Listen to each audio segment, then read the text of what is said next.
Hello everyone, good to see you all, hope you're well. Now, as a historian, there's one phrase I hear so often, it might as well be printed on the walls of every college and school and museum around the country.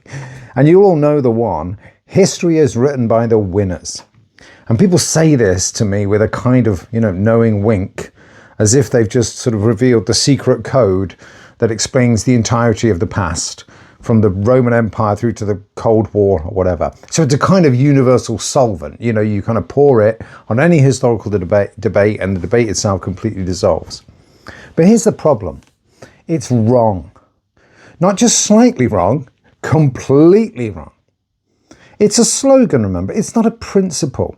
And like most slogans, it survives because it feels clever, not because it's true.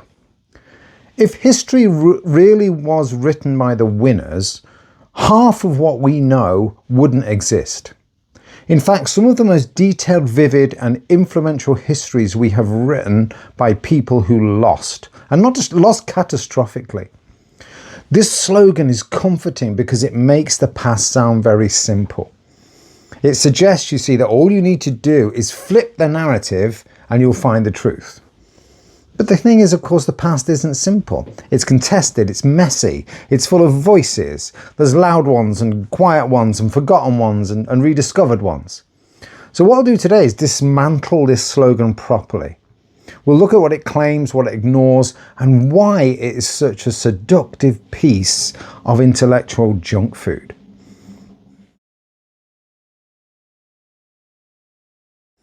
Now, the first mistake is the slogan assumes that the winners are the ones who are doing the writing.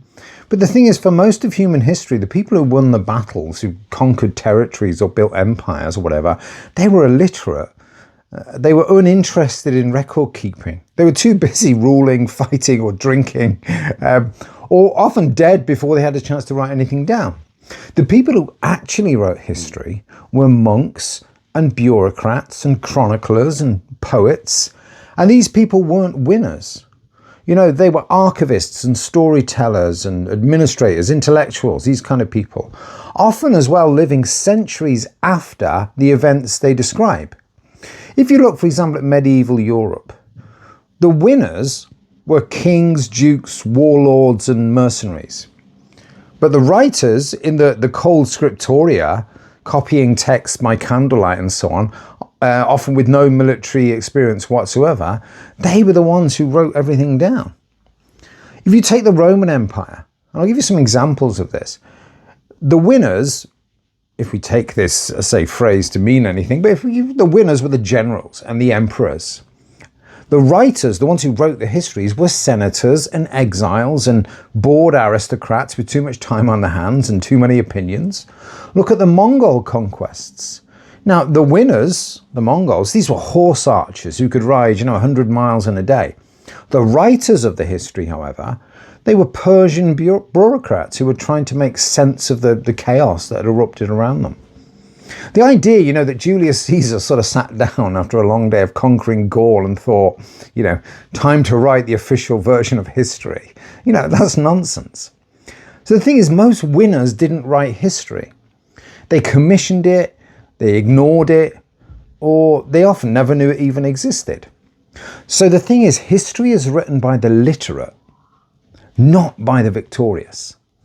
And literacy, of course, was unevenly distributed. It was concentrated in religious institutions, in bureaucratic centres, intellectual kind of circles, quite small elites.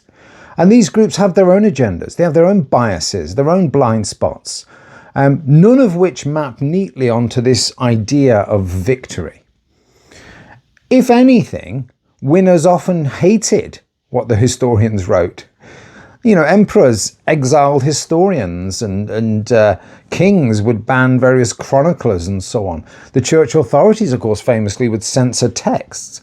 So winners weren't in control of the narrative. They were often actually fighting against it. The slogan collapses, you see, the entire ecosystem of historical production into a single misleading idea that the people who won battles also wrote books. They didn't.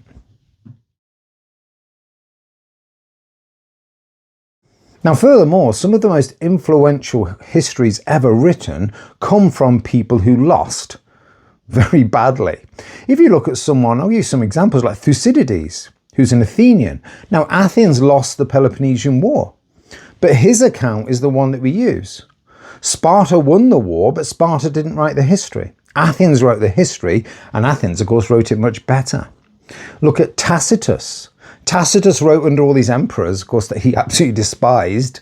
So the winners, Rome's winners, they didn't write, his scathing portraits, whatever he did. His work survives precisely because he wasn't writing propaganda. Look at Gildas, who's writing about the collapse of Roman Britain. He wasn't a victor. He was living in the ruins of Roman Britain.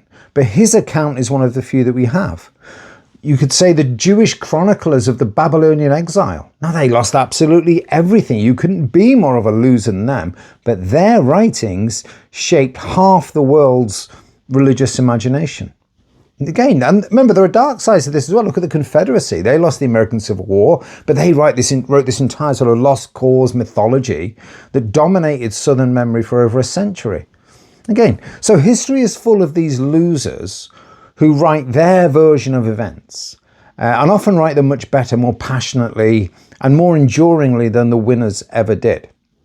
If anything, losers have more motivation to write. Because what tends to happen is winners kind of celebrate and then they kind of move on. Losers don't, though. They dwell. They look to explain. How do we understand this defeat? The winners build their monuments and so on. The losers build narratives. I suppose that's a way of putting it. So monuments, but narratives. I say winners assume that their success is basically self-evident. But losers feel, they compel to justify things, analyze things, reinterpret, because they're kind of tortured by their loss. And this slogan ignores the simple fact that losing often produces better history. More reflective, more critical, more emotionally charged, and more aware also of complexity.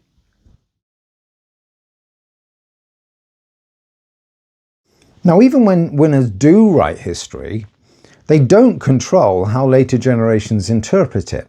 For example, the Romans write about the Carthaginians as villains. Today, of course, we kind of admire Carthage. Its engineering and its trade networks and resilience and so on. The Tudors, they destroyed with propaganda the reputation of Richard III. And modern historians have spent decades now dismantling all of that. The British, they wrote about the Highland clearances as economic necessity. Modern historians call them what they were, which was ethnic cleansing. The Spanish wrote about the Aztecs as bloodthirsty savages, where we have modern archaeology now showing there's a very different story. The early American Republic wrote about indigenous peoples as obstacles to progress. Modern scholarship now recognizes the remarkable sophistication of these pre-Columbian North American societies. The church, of course, wrote about heretics as dangerous radicals. Modern historians tend to see those people now as reformers. You could go on and on and on with these examples. So the point is, winners don't get the final say. They get the first draft. That's again, and often not even that, because history is rewritten constantly. Interpretations shift, new evidence appears, old narratives collapse. That's why there's such a profession as history. That's why you have historians. That's why there's not one definitive book on each subject, because everything kind of shifts and the context change and so on. And so the thing is, if history was written by the winners, we'd still be reading medieval chronicles or whatever as gospel truth. We'd still accept, Victorian racial theories and think empire was kind of benevolent. The slogan assumes that victory grants narrative power. It doesn't. Narrative power is granted by posterity, and posterity is fickle.